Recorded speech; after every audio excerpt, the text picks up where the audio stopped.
ಪುನೀತ ಕನ್ನಡಿಗರಿಗೂ ನಮಸ್ಕಾರ. Welcome to my channel. ಎಲ್ಲರೂ ಹೇಗಿದ್ದೀರಾ? ಚೆನ್ನಾಗಿದ್ದೀರಾ ಅಂತ ಭಾವಿಸ್ತೀನಿ. ಇನ್ಮೇಲೆ ನಮ್ಮ ಮನೇಲಿ ಲಂಚ್ ಬಾಕ್ಸ್ ಸೀರೀಸ್ ಶುರು. ಯಾಕಂದರೆ ನನಗೆ ಆಫೀಸ್ ಸ್ಟಾರ್ಟ್ ಆಗಿದೆ. ಹಂಗಂತೇಳಿ ನಮ್ಮಮ್ಮ ರಾತ್ರಿ ಎಲ್ಲ ಯೋಚನೆ ಮಾಡಿ ಏನು ಮಾಡೋದು ಅಂತ ನಮ್ಮಮ್ಮ ಯೋಚನೆ ಮಾಡ್ತಾಯಿದ್ರು. ಆಗ ಅವ್ರ ತಲೆಯಲ್ಲಿ ಪಟ್ಟಂತ ಹೊಳ್ದಿದ್ದೆ ಅದು ಒನ್ ಪಾಟ್ ರೆಸಿಪಿ ಅಂದರೆ ಏನು ಗೊತ್ತಾ?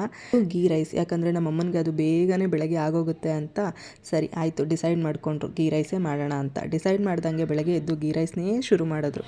ಇನ್ನೇನು ಗೀ ರೈಸ್ ಶುರು ಮಾಡಿದ್ಮೇಲೆ ಆಯ್ತಪ್ಪ ಎಲ್ಲ ಗೀ ರೈಸ್ ಆಯಿತು ಅಂದಿದ ತಕ್ಷಣವೇ ನನ್ನ ತಂಗಿ ಬರ್ತಾಳೆ. ನನ್ನ ತಂಗಿ ಬಂದ್ಬಿಟ್ಟು ಏನಮ್ಮ ಗೀ ರೈಸ್ಗೆ ಏನು ಸೈಡಾಗಿರಲ್ವಾ, ಹೆಂಗೆ ತಿನ್ನೋದು ಅದನ್ನು ಅಂತ ಕೇಳಿದ ತಕ್ಷಣ ನಮ್ಮಮ್ಮ ಆ ಕಡೆ ಈ ಕಡೆ ನೋಡ್ತಾರೆ. ಅವ್ರಿಗೆ ತರಕಾರಿ ಅಂತೂ ಸಿಕ್ಕಿರಲ್ಲ, ಯಾಕಂದರೆ ಅದು ಬುಧವಾರ.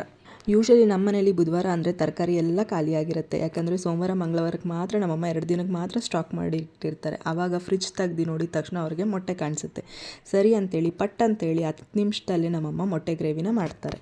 ಅದಕ್ಕೆ ಹೇಳೋದಲ್ಲ ತಾಯಂದಿರು ಎಷ್ಟು ಕುಕ್ಕಿಂಗಲ್ಲಿ ಸ್ಮಾರ್ಟ್ ಅಂತ. ಏನಿರುತ್ತೋ ಏನಿರೋಲ್ಲೋ ಗೊತ್ತಿಲ್ಲ, ಆದರೆ ಏನೋ ಒಂದು ಸಿಕ್ಕಿದ್ದನ್ನ ಮಾಡಿ ಮಕ್ಕಳು ಲಂಚ್ ಬಾಕ್ಸ್ನಂತೂ ಹೆಲ್ತಿಯಾಗಿ ಪ್ರಿಪೇರ್ ಮಾಡ್ತಾರೆ. ಎಲ್ಲ ಆದಮೇಲೆ ಫೈನಲಿ ನಮ್ಮ ಗೀ ರೈಸು ರೆಡಿ ಆಗುತ್ತೆ. ಸೊ ಇದೆಲ್ಲ ಆದಮೇಲೆ ನಮ್ಮಮ್ಮ ಏನು ಮಾಡ್ತಾರೆ, ಇನ್ನೇನು ನನಗೆ ಆಫೀಸ್ ಟೈಮ್ ಆಗ್ತದೆ ಅಂತ ನಮ್ಮಮ್ಮ ಪಟಪಟ ಅಂತೇಳಿ ಲಂಚ್ ಬಾಕ್ಸ್ನ ಪ್ಯಾಕ್ ಮಾಡೋಕ್ಕೆ ಶುರು ಮಾಡ್ತಾರೆ. ಫಸ್ಟ್ ಲಂಚ್ ಬಾಕ್ಸಲ್ಲಿ ನಮ್ಮಮ್ಮ ಉದ್ರಾಗಿ ಮಾಡಿರುವಂಥದ್ದು ಅದು ಏನಂದರೆ ಗೀ ರೈಸು. ನಮ್ಮಮ್ಮ ತುಂಬ ಚೆನ್ನಾಗಿ ಸಿಂಪಲ್ಲಾಗಿ ಕಮ್ಮಿ ಪದಾರ್ಥ ಬಳಸ್ಕೊಂಡು ಗೀ ರೈಸ್ ಮಾಡ್ತಾರೆ.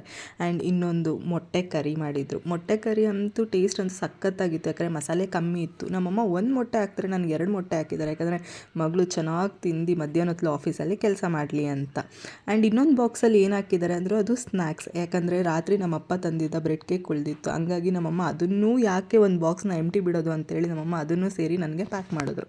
ಸೊ ಇವತ್ತು ಈ ರೀತಿ ನನ್ನ ಲಂಚ್ ಬಾಕ್ಸ್ ಹೇಗಿತ್ತು. ಸೊ ನಮ್ಮಮ್ಮ ಪ್ಯಾಕ್ ಮಾಡಿರೋ ಲಂಚ್ ಬಾಕ್ಸ್ ನಿಮಗೆಲ್ಲ ಇಷ್ಟ ಆಯಿತು ಅಂದ್ಕೊತೀನಿ. ಇಷ್ಟ ಆಗಿದ್ರೆ ಕಮೆಂಟ್ ಮಾಡಿ.